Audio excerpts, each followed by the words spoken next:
मानवर हमारी पार्टी के सदस्य इकबाल महमूद साहब बहुत वरिष्ठ सदस्य हैं। उन्होंने जिस तरह से संभल की घटना का जिक्र किया, बहन मोना मिश्रा जी ने बहराइच के दंगों का जिक्र किया। मानवर आज उत्तर प्रदेश को सांप्रदायिकता की आग में झोंकने का प्रयास लगातार किया जा रहा है। मानवर 2024 के लोकसभा के चुनाव में माननीय अखिलेश यादव जी के नेतृत्व में जो पीडीए की एकता बनी थी, मानवर उस एकता से भारतीय जनता पार्टी पूरी तरह से घबराई हुई है। पूरी तरह से लगातार उत्तर प्रदेश के अंदर सामुदायिक उन्माद पैदा किया जा रहा है ताकि जो पिछड़े हैं, दलित हैं, आदिवासी हैं, वनवासी हैं, जो उनके हक को छीनने का काम किया जा रहा है, अगर इस तरह का उन्माद नहीं पैदा किया जाएगा तो उनका ध्यान उससे भटकाया नहीं जा सकता। आज उस एकता से घबरा करके भारतीय जनता पार्टी खुद जगह जगह पर दंगे प्रायोजित कर रही है। मानवर बहराइच की घटना में वहां के खुद भारतीय जनता पार्टी के स्थानीय विधायक जी ने जो रिपोर्ट दर्ज कराई और उस रिपोर्ट में उन्होंने खुद इस बात के लिए कहा कि अगर भारतीय जनता पार्टी के अमुख लोगों ने अगर उत्तेजना न पैदा की होती तो इस तरह से बहराइच का अमन चैन न बिगड़ता। मानवर एक ही दिन में संभल में याचिका दायर होती है, बिना दूसरे पक्ष को सुने मानवर फैसला सुना दिया जाता है। कुछ ही घंटे के बाद जिलाधिकारी महोदय अपनी पूरी टीम के साथ जाकर के सर्वे करने पहुंच जाते हैं। हमें उससे कोई इतराज नहीं है, डीआईजी, आईजी, पुलिस, लेकिन मानवर उनके पीछे जो लोग चल रहे थे वो नारे लगाते हुए चल रहे, उन्माद पैदा करना चाह रहे थे। मानवर ये कोई नई बात नहीं है। 1989 में हमारे नेता सदैव मुलायम सिंह यादव जी के नेतृत्व में जब मंडल आयोग की सिफारिशों को लागू किया जा रहा था, तब भी भारतीय जनता पार्टी ने इस देश को सांप्रदायिक उन्माद में झोंकने का काम किया था। तब भी हमारे नेता माननीय नेताजी ने कहा था, राष्ट्रीय एकता परिषद की बैठक में कहा था, मानवर क्या तो लोग मिलजुल करके आपस में तय कर लें या सुप्रीम कोर्ट के फैसले को मानने, अपने आप हल हो जाएगा विवाद। मानवर यह वो देश है जिस देश की आजादी में हिंदू और मुसलमानों ने मिलजुल करके देश के लिए लड़ने का काम किया था। लाखों लोगों ने अपनी कुर्बानी दिया था। अल्लामा इकबाल ने इसी धरती पर कहा था कि सारे जहां से अच्छा हिंदुस्तान हमारा, हम बुलबुले हैं इस देश की, एक गुलसिता हमारा, गुर्बत में हो अगर हम रहता है दिल वतन में, समझो वही हमें भी दिल हो जहां हमारा, सारे जहां से अच्छा हिंदुस्तान हमारा। मानवर हमारी पार्टी और हमारे पीडीए के लोगों का मत है कि भारतीय जनता पार्टी की सरकार बाबा साहब के संविधान के अनुसार नहीं चलना चाहती है। आज इस मंडप में जिनकी सबसे ऊपर तस्वीर लगी है, राष्ट्रपिता महात्मा गांधी बापू ने अपने आश्रम में अपनी प्रार्थनाओं में कहते थे कि ईश्वर अल्लाह तेरे नाम, रघुपति राघव राजा राम, ईश्वर अल्लाह तेरे नाम और सबको सम्मत दे भगवान। आज माननीय मुख्यमंत्री जी आपके नारे से बटेंगे तो कटेंगे, अरे आप तो काट ही रहे हैं।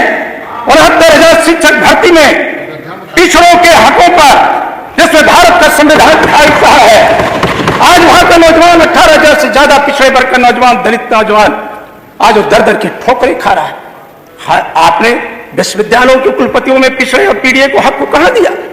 आज पुलिस व्यवस्था आपकी बेलगाम हो चुकी है, लगातार उत्पीड़न बढ़ा है। मानवर कहां कहां आप खोदेंगे? सुप्रीम कोर्ट ने क्या कहा? आपने जब कांवड़ यात्रा पे कुछ फरमान जारी किया था तब सुप्रीम कोर्ट ने तल्ख टिप्पणी किया था। फिर आपने संभल के अंदर जब हिंसा पराजित हुई, सुप्रीम कोर्ट ने सर्वे पर रोक लगाया और सर्वे पर रोक लगाते हुए सुप्रीम कोर्ट ने कहा था कि आप नहीं कर सकते हैं। मानवर आपका बुलडोजर तैयार था बहराइच के अंदर, सुप्रीम कोर्ट में सुनवाई हुई और उस सुनवाई में मानवर सुप्रीम कोर्ट ने आपके बुलडोजर की रफ्तार को रोक दिया।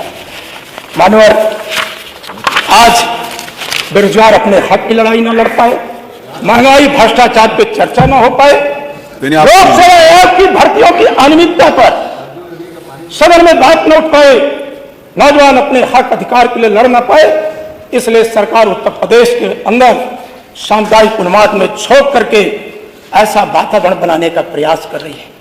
मानवर, हम तो कहेंगे न तेरा है न मेरा है, ये हिंदुस्तान सबका है। अगर ये बात न समझी गई तो नुकसान सबका है। मानवर, आप क्या क्या खो देंगे? भारत के भाईचारे को खो देंगे, हमारी मजहबी एकता को खो देंगे, हमारी संस्कृति, सनातन संस्कृति, विश्व बंधुत्व के भाव को लिए है मानवर। लेकिन मानवर, आज जिस तरह से मानवर, आज जिस तरह से पिछड़े दलितों पर अत्याचार बढ़ा, मुसलमान भाइयों पर अत्याचार बढ़ा, मैं सुप्रीम कोर्ट का धन्यवाद दूंगा मानवर कि सुप्रीम कोर्ट ने समय समय पर जो राज्य सरकार को निर्देश दिया, जो उस तरह के सर्वे पर रोक लगाई, मैं उसके प्रति धन्यवाद ज्ञापित करता हूं। मानवर, आपके माध्यम से सरकार से अनुरोध करता हूं, क्या ये हम सब मिल करके उत्तर प्रदेश की तरक्की के लिए काम करें। जो हमें अधिकारों से वंचित किया जा रहा, बाबा साहब के संविधान, अगर आप संविधान सम्मत करते तो बार बार सुप्रीम कोर्ट ने तो राज्य सरकार पर 25 लाख का जुर्माना लगाया। Thank you.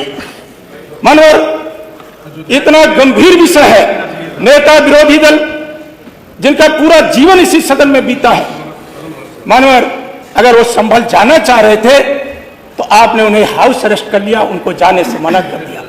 हमारे नेता माननीय अखिलेश यादव जी जाना चाह रहे थे, आपने उन्हें नहीं जाने दिया। मानवर, आप छिपाना क्या चाहते हैं? आज आपकी प्रशासन की जो व्यवस्था है, अगर समय रहते बहराइच में प्रशासन सतर्क होकर के काम किया होता तो बहराइच के अंदर कभी भी दंगा नहीं भड़कता मानवर। और संभल के अंदर जो आपने वोटों की लूट की है, पूरा देश देखा है। मीरापुर के अंदर नंगी रिवॉल्वर लगा करके मानवर हमें वोट डालने से रोका गया है। मानवर, हम इस देश के नागरिक हैं, उधर की के अंदर रोका गया मानवर। इनके वोटों की लूट न हो पाए, लोकसभा आयोग की परीक्षाओं की अनियमितता की पर चर्चा न हो पावे, 69,000 शिक्षक भर्ती में जो पिछड़े दलित आदिवासी के साथ अन्याय कर रहे हैं, जो बाबा साहब के संविधान को कमजोर करना चाहते हैं, इसकी चर्चा न हो पाए। ये लगातार 1989 में जब पिछड़ों के हक की बात आई तो आप कमंडल यात्रा पर चले गए, और जब आज पिछड़ा एकजुट हुआ अखिलेश यादव जी के नेतृत्व में पीडीए की एकता को आप खंडित करने के लिए लोकसभा के चुनाव के बाद पूरी भारतीय जनता पार्टी घबरा करके इस तरह के मानवर आचरण और व्यवहार कर रही है। मानवर, ऐसे गंभीर विषय पर मैं आपसे विनम्र प्रार्थना करता हूं कि सदन की कार्रवाई स्थगित करके मानवर 2 घंटे की अगर चर्चा मंजूर कर लेंगे मानवर तो बहुत बड़ी कृपा होगी। आपका बहुत बहुत धन्यवाद। मतलब शाह जी आ गया। नहीं, 2 बातों की सूचना चाहते हैं। अगर राजा भाई आप क्यों खड़े हैं? अनुमति दे दें तो मैं बोल दूं। सब बोल रहे हैं, हमने भी अनुरोध किया है, ग्राहक बोल रहे हैं। माननीय नेता प्रतिपक्ष खड़े हैं, आप अपने आप बैठिए। आपके लीडर है ना, आप देखिए, माननीय जब नेता प्रतिपक्ष खड़े हो तो अपने आप आपको बैठ जाना चाहिए। फिर मैं बोलूंगा कि जब से पैदा